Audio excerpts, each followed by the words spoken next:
My name is Jeff Gould. I'm the Head of Innovation at the RNLI.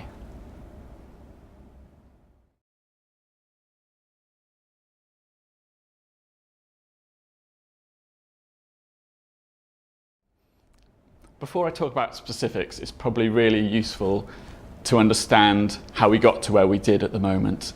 We're a very young team, just a year old, in an organisation that's almost 200 years old. So there were some very set processes that we had to work alongside and with to get to where we did now.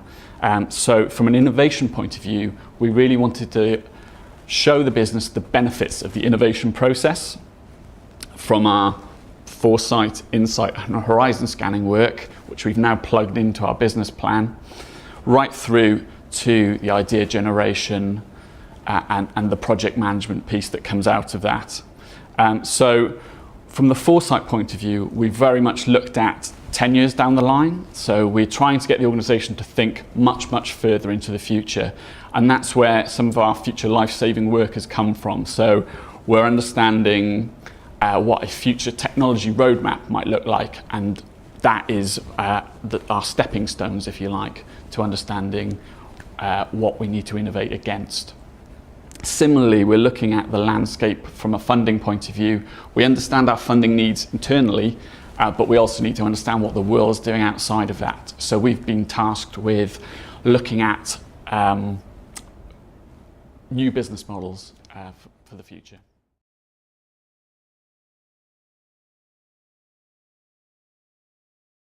Yeah, I established the lab for two reasons to start with. The first was so that we could practice what we preach. We're a very traditional organisation, or we were until recently, where everyone's very much sat at their desks. And personally, I think better when I'm stood up.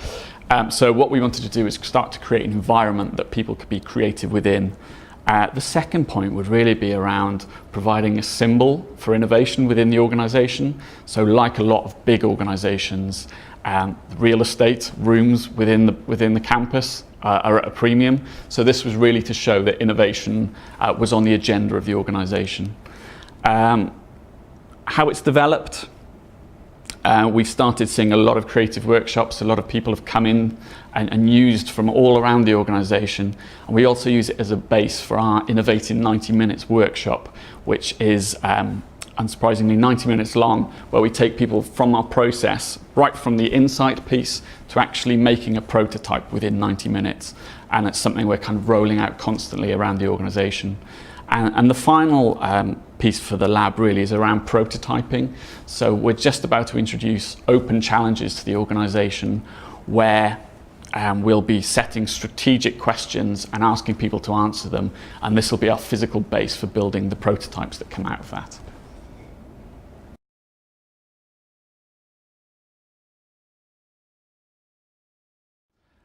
Not entirely sure about the main innovations, but the challenges that we will have to innovate against will be, firstly, money.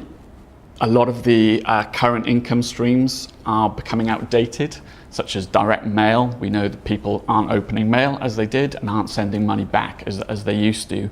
So there's nothing currently on the horizon that can fill that gap. So that's going to be a huge question for the charity sector and the not-for-profit sector going forward. How do we look at that? And that's very much part of our future funding agenda, looking how we can commercialise our assets, because we have 237 lifeboat stations around the country. We're on 300 beaches. We also have flood rescue assets, and it's something that we've never looked at before, but we've been given licence to now.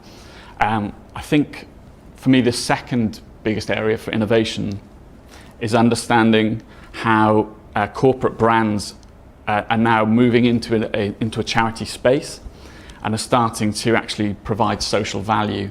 So that's going to be a huge challenge for charities to actually combat that, because we're seeing corporates take that space. So it's about how do charities push back.